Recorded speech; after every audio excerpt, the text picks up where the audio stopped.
18+ వాళ్ళకేమన్నా knee replacement అవసరం అవుతుందంటారా? అలాంటి situation ఎప్పుడైనా ఉందా?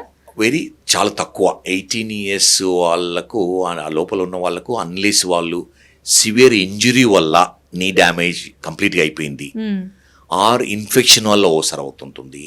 ఓసారి జువెనైల్ ఆర్థరైటిస్ అంటాం. జువెనైల్ రుమటాయిడ్ ఆర్థరైటిస్ అంటే చిన్నపిల్లల్లో రుమటాయిడ్ ఆర్థరైటిస్ వస్తుంటుంది. నీ జాయింట్ కంప్లీట్గా డ్యామేజ్ అయ్యి నడవలేకపోయింది అనుకోండి, వాళ్ళకు ప్రాబబ్లీ ఆపరేషన్ 1-2%, చాలా తక్కువ పర్సెంటేజ్ వాళ్ళకి అవసరం ఉంటుంది. ఓకే. అంటే చిన్నపిల్లలు అంటే బై బర్త్ ఏమైనా ప్రాబ్లం వల్ల వస్తుందంటారా వాళ్ళకి? బర్త్ వల్ల నీ ఆర్థరైటిస్ లేదు, జనరల్లీ ఉండదు. బర్త్ తర్వాతనే ఇన్ఫెక్షన్ వల్ల కానీ ఇంజురీ వల్ల కానీ ఆర్థరైటిస్ వల్ల వస్తుంటుంది. బై బర్త్ ఆర్థరైటిస్ అనేది జనరల్గా రాదు. ఓకే. చాలామంది ఈ పెయిన్ని, ఈ మోకాళ్ళ నొప్పులు చాలా నిర్లక్ష్యం చేసేస్తారు. ఒక పెయిన్ కిల్లర్ వేసుకున్నాము, ఈరోజు సెట్ అయిపోయింది, అది మళ్ళీ ఎప్పుడో ఒక 10 డేస్కో 15 డేస్కో మళ్ళీ వస్తే మళ్ళీ ఒక పెయిన్ కిల్లర్, ఇంక ఇలా కంటిన్యూ అయిపోయి నిర్లక్ష్యం చేసేస్తారు. కొన్ని రోజులకి అది కంట్రోల్ అయినా అవ్వచ్చు కొంతమందికి, లేదా రిపీటెడ్గా రావచ్చు. సో ఇలా నిర్లక్ష్యం చేయడం వల్ల ఎలాంటి ప్రాబ్లమ్స్ వస్తాయి అసలు? అది చాలా ఇంపార్టెంట్ క్వశ్చన్. ఎందుకంటే నీ పెయిన్స్ వచ్చినవి నిర్లక్ష్యం చేయడం అనేది మంచిది కాదు. ఆ నీ పెయిన్ ఎందుకు వస్తుంది? మెడిసిన్లో జనరల్గా డయాగ్నోసిస్ చాలా ఇంపార్టెంట్.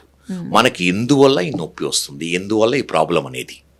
ఓసారి సీరియస్ ప్రాబ్లం వల్ల నొప్పి రావడానికి ఉంటుంది.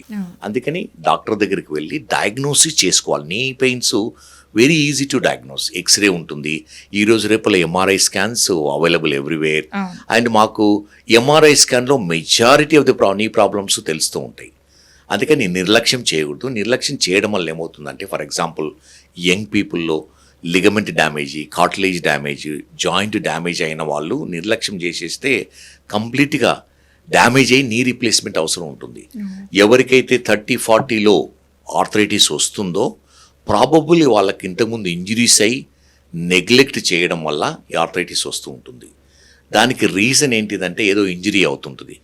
స్పోర్ట్స్ గేమ్స్లో స్లిప్ కానీ, తర్వాత బైక్ యాక్సిడెంట్లో నీ ఇంజరీ అవుతుంది, స్వెల్లింగ్ వస్తుంటుంది, పెయిన్ ఉంటుంది. డాక్టర్ దగ్గరికి వెళ్తారు, ఎక్స్రే తీస్తారు. ఎక్స్రేలో మనకు ఫ్రాక్చర్ అయితేనే ఎక్స్రేలో మనకు తెలుస్తుంది. లిగమెంట్ ఇంజరీ, కార్టిలేజ్ ఇంజరీ ఎక్స్రేలో తెలియదు. అందుకని ఏమవుతుంది, పెయిన్ కిల్లర్స్ వాడి, మీరు అన్నట్టు రిపీటెడ్గా పెయిన్ కిల్లర్ వాడి తక్కువ అవుతుంది అనుకుంటారు. కానీ అది కంటిన్యూస్గా ఎవరికైతే ఇంజరీ తర్వాత నొప్పి ఉండి, స్వెల్లింగ్ ఉండి, ఎక్స్రే నార్మల్గా ఉంది అంటే డెఫినెట్గా మీరు ఎంఆర్ఐ స్కాన్ చేసుకోవాలి. చాలా వరకు మీకు కార్టిలేజ్ అంటే మెనిస్కస్ డ్యామేజ్ కానీ, లిగమెంట్ డ్యామేజ్ కానీ ఉండడానికి ఛాన్స్. ఓకే. చాలా మందికి నడుస్తుంటే కాలు లాక్ అయిపోయినట్టు ఉంటుంది, స్ట్రక్ అయిపోతారు, వాళ్ళు అడుగు పడదు ముందుకు అసలు. సో ఎందువల్ల అంటారు? దానికి రీజన్ ఏంటి, ఏం చేయాలి వాళ్ళు? దాన్ని లాకింగ్ నీ అంటాం. అంటే మనం నడుస్తూ సడన్గా లాక్ అయిపోతాం ఒక పొజిషన్లో, దాన్ని లాక్ నీ అంటాం. లాకింగ్ నీ అనేది రీజన్ ఏంటిదంటే, మన నీ జాయింట్లో లూజ్ బాడీ ఉంటుంది. లూజ్ బాడీస్ వేరియస్ రీజన్స్లో ఫామ్ అవుతుంది. ఓసారి కొందరికి కాల్షియం డిపాజిటే లూజ్ బాడీ ఉంటుంది. ఇంజరీ వల్ల చిన్న బోన్ పీస్ సపరేట్ అయ్యి లూజ్ బాడీకి జాయింట్ మధ్యన వస్తుంది. కార్టిలేజ్ అంటే మనకు మెనిస్కస్ కూడా ఒకసారి ఇంజరీ వల్ల డ్యామేజ్ అయ్యి లూజ్ పీస్ జాయింట్ లోపలికి వచ్చి బ్లాక్ చేస్తుంటుంది. అది లాకింగ్ నీ అంటాము. జనరల్ ఇది ఎవరికైతే ఇంజరీ తర్వాత వస్తే most of the time meniscal injury, that's అంటే కీ సిమ్టమ్ అంటాం. Key symptom of meniscal injury is locking knee. వాళ్ళు ఇమీడియట్గా అంటే ఎంఆర్ఐ స్కాన్ తీసేసుకొని, వెరీ మచ్ క్యూరబుల్ కండిషన్ అది. ఇనిషియల్ స్టేజెస్లో చిన్న పీస్ ఉంటే దాన్ని రిపేర్ చేస్తాం, మెనిస్కస్ రిపేర్ చేయగలుగుతాము, వాళ్ళ నీ నార్మల్ కావడానికి పాసిబిలిటీ. ఓకే. ఈ మోకాళ్ళ నొప్పి ఉన్న వాళ్ళు కొంతమంది వాకింగ్ చేస్తారు, కొంతమంది ఇళ్లలో థ్రెడ్మిల్ చేస్తూ ఉంటారు. అలా చేయొచ్చు అంటారా? అసలు పెయిన్ ఇంకా ఎక్కువ అవుతుందా లేదా కంట్రోల్ అవుతుందా? అది చాలా ఇంపార్టెంట్ విషయం. చాలామంది ఎలా అంటే, నీ పెయిన్స్ వచ్చాయి, డాక్టర్ దగ్గరికి వెళ్ళాము, డాక్టర్ గారు చెప్పారు, అమ్మ మీ నీ కొంచెం అరిగిపోయింది, ఇప్పటి నుంచి వాకింగ్ చేయకండి, రెస్ట్ తీసుకోండి అనేది. అది వెరీ బ్యాడ్ అడ్వైస్. ఎందుకంటే మన నార్మల్ న్యూట్రిషన్ ఎలా అంటే, మనం వాక్ చేస్తేనే వస్తుంటుంది, మన జాయింట్ మూవ్ చేసినప్పుడే వస్తుంది. సో నార్మల్ పీపుల్కు వాకింగ్ అనేది చాలా ఇంపార్టెంట్. ఆర్థరైటిస్, ఎర్లీ ఆర్థరైటిస్ ఉన్న వాళ్ళకి ఇంకా ఇంపార్టెంట్. ఎందుకంటే హెల్దీ కంటే కొంచెం డ్యామేజ్ అయిన జాయింట్కి న్యూట్రిషన్ ఎక్కువ అవసరం ఉంటుంది. సో ఎక్కువ మూవ్ చేయవలసి ఉంటుంది joint. So walking is the best medicine. ఎవరికైతే ఎర్లీ ఆర్థరైటిస్ ఉందో వాకింగ్ చేయడం అనేది చాలా ఇంపార్టెంట్. ఎంతసేపు వాకింగ్ చేయాలి చాలామంది అడుగుతూ ఉంటారు. 4 to 5 days in a week walking చేస్తే అబౌట్ మేబీ 40 to 50 minutes. కొందరికి నొప్పి రావడం వల్ల ఒకేసారి ఇంత టైం చేయలేరు. So 3 times walking 20 minutes 3 times చేయడం అనేది చాలా హెల్దీ వే. కానీ వాకింగ్ అనేది చాలా important medicine for early arthritis.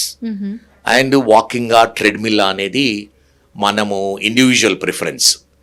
ట్రెడ్మిల్లో running చేయకుండా ఎవరికైతే ఆర్థరైటిస్ ఉందో వాకింగ్ చేయొచ్చు ట్రెడ్మిల్. కొందరు బయటికి వెళ్ళలేరు, వింటరు హాట్ ఉండడం వల్ల ఏంటంటే ట్రెడ్మిల్ మీద 4 kilometers స్పీడ్లు పెట్టేసేసి దాని మీద మంచి కంఫర్టబుల్ షూ, ప్రాపర్ షూ వేసేసుకొని వాకింగ్ చేయొచ్చు. ట్రెడ్మిల్ రొటీన్ వాకింగ్ పెద్ద డిఫరెన్స్. బ్యాలెన్స్ అవుట్ కాకుండా సపోర్ట్ తీసుకొని ట్రెడ్మిల్ చేయడంలో ఏం నష్టం లేదు. ఓకే. అండ్ విటమిన్ డి లోపం వల్ల ఈ మోకాళ్ళ నొప్పులు వస్తాయంటారా? విటమిన్ డి వల్ల మోకాళ్ళ నొప్పులు అనేది డైరెక్ట్ రిలేషన్ లేదు. కానీ చిన్న పిల్లల్లో ఏమవుతుందంటే విటమిన్ డి డెఫిషియన్సీ వల్ల మోకాళ్ళు వంకరగా అవుతాయి. మీరు చూసింటారు చిన్నపిల్లలు, ఎస్పెషల్లీ విలేజెస్లో విటమిన్ డి డెఫిషియన్సీ ఏమవుతుంటే సాఫ్ట్గా అవుతాయి బోన్స్. నడుస్తూ ఏమైతే వంకరగా నాక్ నీస్ అంటాము, bow legs, knock knees. One of the common causes ఇండియాలో విటమిన్ డి డెఫిషియన్సీ. ఆ వంకరగా ఉన్న నీస్లా కంటిన్యూ చేశారనుకుని నడుస్తూ ఆర్థరైటిస్ వస్తుంది. సో ఎవరికైతే చిన్నపిల్లలు గ్రోయింగ్ ఏజ్లో ఈ నాక్ నీస్, బో లెగ్స్ ఉన్నావో డాక్టర్ అడ్వైజ్ తీసుకొని జనరల్లీ సింపుల్ ప్రొసీజర్తో వాళ్ళను స్ట్రైట్గా చేయొచ్చు. మోస్ట్ ఆఫ్ ది టైం ఈ విటమిన్ డి కరెక్ట్ చేయడం వల్లనే స్ట్రైట్ అవుతాయి గ్రోత్ ఇట్ సెల్ఫ్. కొంత ఎక్కువ బెండ్ అయిన వాళ్ళకు స్మాల్ ఆపరేషన్ చేసి స్ట్రైట్గా చేస్తాము. సో దానివల్ల ఈ ఆర్థరైటిస్ కంప్లీట్గా ప్రివెంట్ చేయడానికి వీలవుతుంది.